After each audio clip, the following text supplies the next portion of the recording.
সাথে সাথেই শুরু হয়ে গেল বিমান বাহিনী, এয়ারফোর্স, মিলিটারি। এখন বোম সুপারসনিক বানায়, এখন ড্রোন হামলা করে, এখন মিসাইল হামলা করে, এখন স্যাটেলাইট পাঠায়। আমরাও পাঠাইছি। কি নাম? Bangabandhu satellite. We launching the Bangabandhu satellite channel last year. আমরা বঙ্গবন্ধু স্যাটেলাইটও পাঠাইছি বলে সবকিছু পাখির উপর গবেষণা করে হয়েছে। চিৎকার করে বলেন ঠিক কিনা?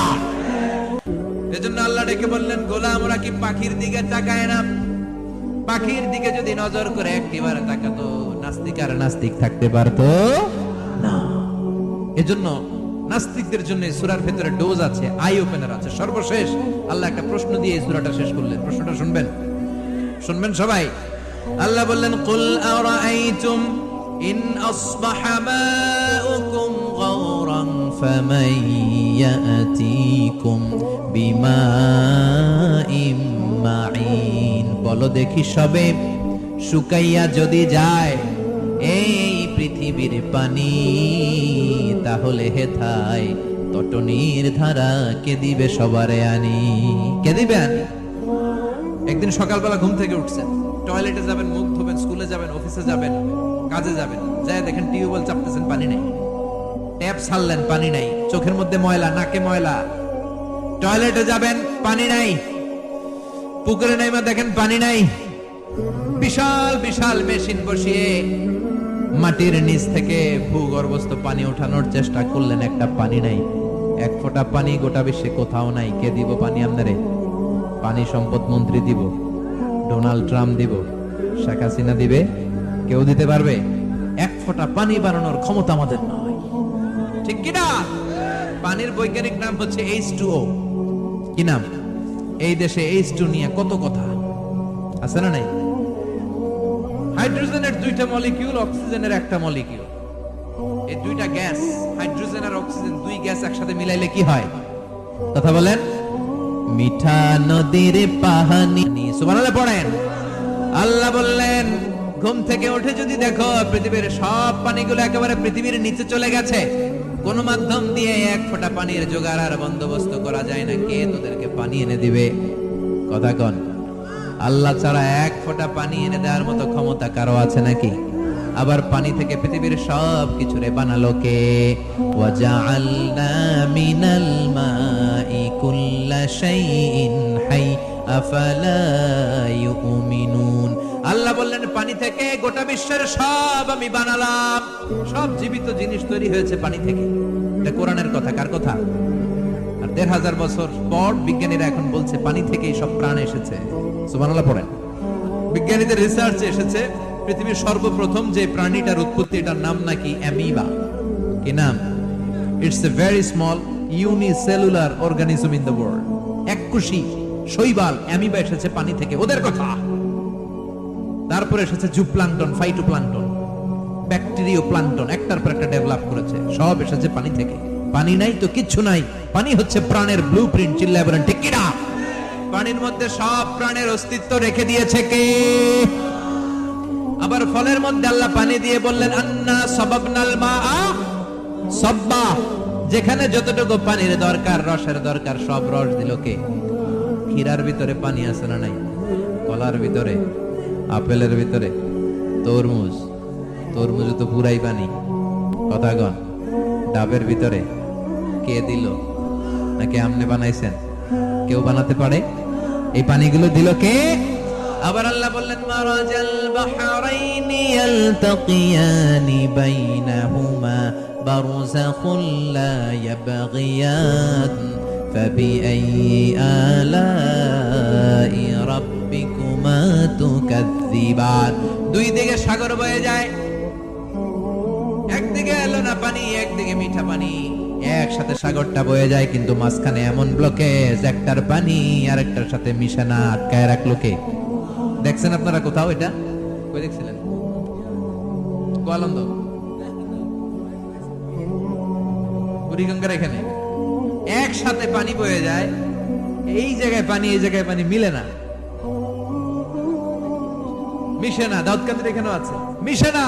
এর কারণ এই পাশের পানি, এটা ডেনসিটি হাই, বেশি ঘন, এটা ডেনসিটি লো, এটা পাতলা। এটা টেম্পারেচার হাই, এটা টেম্পারেচার কম। এটা লবণ বেশি, এটা লবণ কম। দুইটা দুই পানি। একসাথে বয়ে যায়, একটার সাথে আরেকটা মিশে না। এই কারিগরটাকে চিল্লায় বলতে হবে কে? সেজন্য আল্লাহ বললেন, গোলাম পানি দিয়ে আমি বানালাম, পানি ছাড়া বাঁচবি না। এজন্য সব জায়গায় পানির ব্যবস্থা করে দিয়েছে কে? আবার বেশি পানি হলেও মরার ব্যবস্থা আছে না নাই? সাইয়েদনা নূহ আলাইহিস সালামের কওমকে বন্যা দিয়ে ধ্বংস করেছে কে? এজন্য পানি চাইবো কার কাছে? কথা কন। আল্লাহ মেঘ দে পানি দে, ছায়া দে রে তুই আল্লাহ মেঘ দে। সবাই পড়েন না, আল্লাহ মেঘ দে পানি দে, ছায়া দে রে তুই আল্লাহ মেঘ দে। দেয়ার মালিক একজন, তিনি কে? চাইতে হবে কার কাছে? সব ক্ষমতার মালিক কে? নাকি আমরা? আমরা ক্ষমতার মালিক। আর জীবনে কোনোদিন বলবেন মানুষ সকল ক্ষমতার উৎস, এই কথা কোনোদিন বলা যাবে? সকল ক্ষমতার একচ্ছত্র নিরঙ্কুশ মালিকানা একজনের, চিৎকার করে বলতে হবে তিনি কে? বিপদে আপদে সবসময় আমরা তার কাছে চাই, তার কাছে ফিরবো। আল্লাহ আমাদের সবাইকে কথাগুলো বুঝার ও আমল করার তৌফিক দান করুন। আর জোরে পড়েন আমিন। যতগুলো কথা বললাম কোরআন সুন্নাহর আলোকে বলেছি, বানিয়ে কিছু বলি নাই। তারপরেও আমার মনের অজান্তে কোন মিস ইনফরমেশন যদি আমার মুখ ফসকে বেরিয়ে যায়, সেগুলো যেন আল্লাহ তাআলা আপনাদের স্মৃতিপট থেকে মুছে দেয়। পড়েন আমিন। সত্য সুন্দর হকের পক্ষে যা বললাম তার সব যেন আল্লাহ আমাদের সবাইকে আমলের তৌফিক দান করে। আমরা পড়ি আমিন। আল্লাহুম্মা আমিন। ইয়া রাব্বি লাকাল হামদু কামা ইয়ানবাগি লিজালালি ওয়াজহিকা ওয়া আযীমি সুলতানিক। লাকাল হামদু বিল ঈমান, লাকাল হামদু বিল ইসলাম, লাকাল হামদু বিল কুরআন। আল্লাহুম্মা জাআল, আল্লাহর আদেশে দেহে ঢুকে আল্লাহর আদেশে বের হয়ে যায়, ঠিক কি না? এই যে ছোট্ট বাচ্চাটার দেহের ভিতরে যে রূহ ঢুকলো, কে দিল? 120 দিনের আগে মানব শিশুর দেহের ভিতরে কিন্তু রূহের ফুৎকার হয় না। সহিহ বুখারীর বর্ণনা 40 40 40 340 কত কথা বলেন? প্রথম 40 থাকে নুতফা, তারপরের 40 হয় আলাকা, তারপরের 40 হয় মুদগা, sperm drop, blood clot and then the little flash। ছোট্ট নাপাক পানি ছিলাম, শুক্রাণু ছিলাম আমরা। কি ছিলাম? শুক্র ছিলাম না, শুক্রাণু, শুক্রের অণু। এক ফোঁটা শুক্রের মধ্যে 20 কোটি অণু থাকে। ওই 20 কোটির একটা ছিলাম আমি আর আপনি। সুবহানাল্লাহ। বাড়িতে গিয়ে বললেন ডিম্বাণু, ডিম্ব আমরা ছিলাম না, আমরা ছিলাম ডিম্বাণু। ডিম্বের এই ডিম্বাণু আর শুক্রাণু দুইটা মিলে আল্লাহ আমাদেরকে বানায় ফেললেন জাইগট।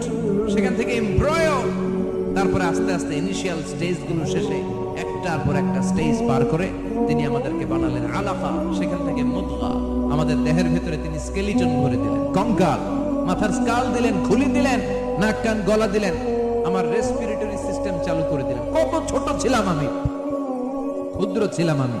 ফালইয়ানজুরিল ইনসানু মিম্মা খুলিকা, খুলিকা মিম্মাইন দাফিক। মানুষের উচিত তার সৃষ্টি প্রক্রিয়ার দিকে নজর করে তাকানো। বাবার পিঠ থেকে সবেগে নির্গত হওয়া পানি দিয়ে মায়ের পেটে তোমারে ঢুকায় দিল কে? নাপাক পানি থেকে ছোট্ট ব্যাঙ্গাচির মতো ছিল, জোকের মতো মায়ের জরায়ুর দেয়ালে লেগেছিলাম। সেখান থেকে বড় করতে করতে আমার রেসপিরেটরি সিস্টেম, আমার হেয়ারিং সিস্টেম, আমার সব সিস্টেম গুলো তিনি আমার দেহের ভিতরে সেট করে দিল। চিল্লায় কোন সুবহানাল্লাহ। 120 দিনের সার্টেন পিরিয়ড শেষে তিনি দেহের ভিতরে রূহের ফুৎকার দিলেন। দেয়া মাত্রই আমার রুহুতে ধপ ধপ ধপ শুরু হয়ে গেছে। ওই যে ধপ ধপ শুরু হয়েছে, আজও থামে নাই। এই ধপ ধপ থামলে বাঁচবেন, দম ফুরাইলে আমরা ঠুস হয়ে যাবো, ঠিক কিনা? আয় রে মানুষ রঙিন ফানুষ, দম ফুরাইলে তবু তো ভাই কারোরই নাই একটুখানি। আয় রে মানুষ রঙিন ফানুষ, রঙিন ফানুষ, আয় রে মানুষ। সুবহানাল্লাহ বলেন। সে আল্লাহ বললেন, গোলাম জীবন আর মরণের মাঝখানে আমি তৈরি করেছি রূহ। পৃথিবীর বিজ্ঞানীরা সব বানাতে পারে, কম্পিউটার বানাতে পারে, প্লেন বানাতে পারে, হেলিকপ্টার বানাতে পারে, রকেট বানাতে পারে, কিন্তু গোটা বিশ্বের সব বিজ্ঞানীরা মিলে কি রূহ বানাতে পারে নাকি? কথা বলেন। গত বছর সোফিয়া নামে একটা রোবট আসছিল না? কথা কন। ওটা মাথা উঁচু করে নিচু করে কথা বলতে চায়, মানুষের মতো হতে চায়। আসলে কি মানুষ?